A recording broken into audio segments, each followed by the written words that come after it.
Bonjour et bienvenue à tous, chers abonnés de l'actualité. Aujourd'hui, nous sommes au Burkina Faso pour les différents exploits du capitaine Ibrahim Traoré. Alors, pour être au fait de toutes les nouvelles, restez concentrés jusqu'à la fin et accrochez vos ceintures car ça va chauffer.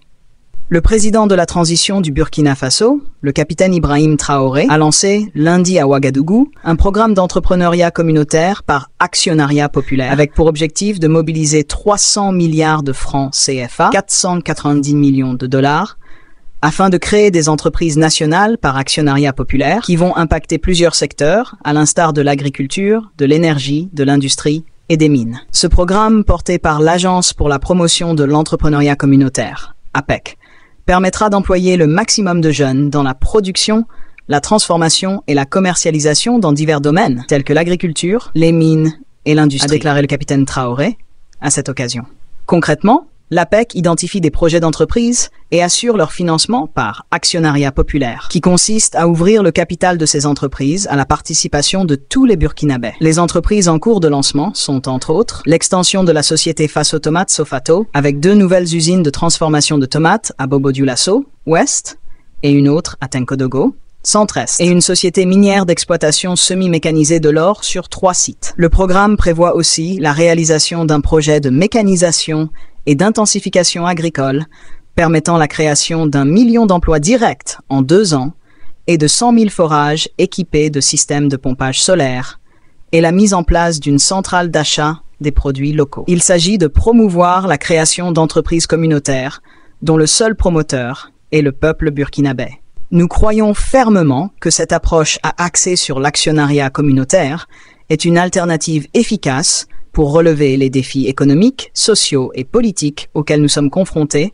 a déclaré le ministre de l'Économie, des Finances et de la Prospective, Dr Aboubacar Nakanabo. Pour lui, c'est un modèle économique unique, fruit de réflexions approfondies qui vise à créer des richesses partagées, générées par les communautés et au service des communautés. Il incarne notre vision d'un développement endogène, inclusif et durable, en vue d'un Burkina Faso prospère. Un levier pour lutter contre le terrorisme. Le capitaine Ibrahim Traoré a soutenu que ce programme est un levier pour lutter contre le terrorisme. Parce que tant que les jeunes ne seront pas employés, tant qu'ils seront désœuvrés, ils seront soumis à toute tentation d'aller vers la facilité, de chercher d'autres solutions, et cela peut entraîner le grand banditisme et le terrorisme que nous connaissons. À travers ce programme, a-t-il ajouté, il s'agira aussi pour le Burkina Faso d'exploiter ses ressources par sa jeunesse. Lorsque nous faisons un tour sur les sites artisanaux d'or, on les jeunes voient plonger dans les profondeurs de la terre, sans équipement de sécurité, sans souci, à la recherche de l'or. Nous pensons que nous pouvons mécaniser le domaine,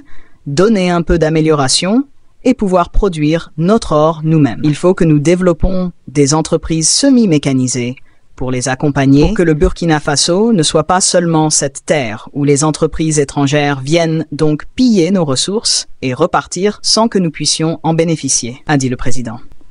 Nous avons constaté que le modèle économique qui nous a été imposé depuis quelques décennies ne produit pas de fruits. Nous avons pensé que nous ne pouvons pas nous imposer avec ces manières et nous développer parce que ces manières ne cadrent pas du tout avec notre vision, avec notre communauté, notre société, a fait savoir Traoré, ajoutant que nos pays ont passé le temps à s'endetter et ne plus jamais pouvoir se financer et investir dans un domaine clé, au point qu'aujourd'hui, nous prenons donc des prêts pour rembourser des prêts. Le président burkinabé a appelé ses concitoyens à souscrire massivement aux parts sociales des entreprises identifiées par l'APEC. Le président de la transition du Burkina Faso, le capitaine Ibrahim Traoré, a procédé jeudi à la pose de la première pierre de la première raffinerie nationale d'or dans le pays, comme l'a constaté le correspondant d'Anadolu sur place. C'est une question de souveraineté. Nous sommes un pays producteur d'or, mais nous n'avons pas de contrôle sur l'or que nous produisons.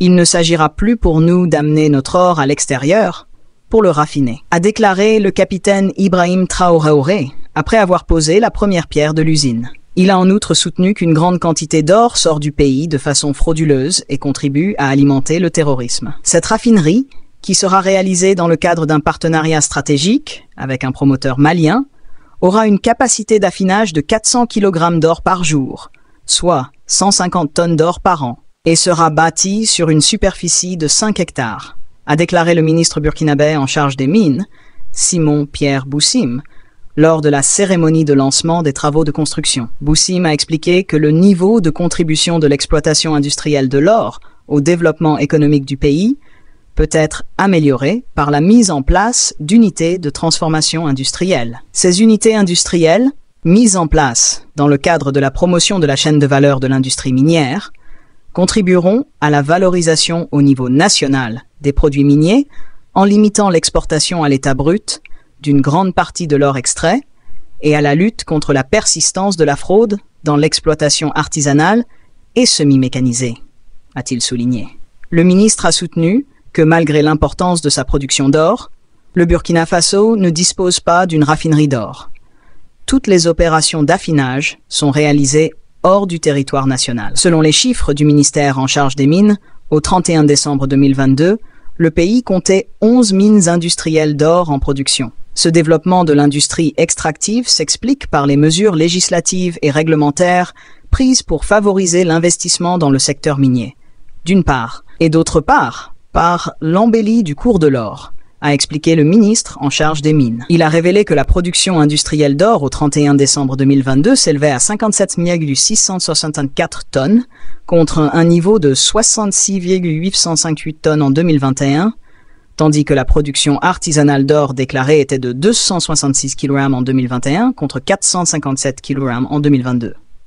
Les recettes directes au budget de l'État sont passées de 430 916 milliards de FCFA, 718 millions de dollars, en 2021, à 540 984 milliards de FCFA, 902 millions de dollars en 2022, soit une augmentation de 110,68 milliards de FCFA, 183 millions de dollars, en valeur absolue, selon les chiffres fournis par le ministre en charge des mines. Boussim a ajouté que selon les estimations, les recettes d'exportation d'or sont passées à 2089 milliards de FCFA, 3,5 milliards de dollars en 2022, soit une part de 63,86% des recettes d'exportation, confortant ainsi sa place de premier produit d'exportation du pays depuis 2009. Depuis 2015, le Burkina Faso est confronté à un défi sécuritaire qui entrave l'activité économique en général et le secteur minier en particulier.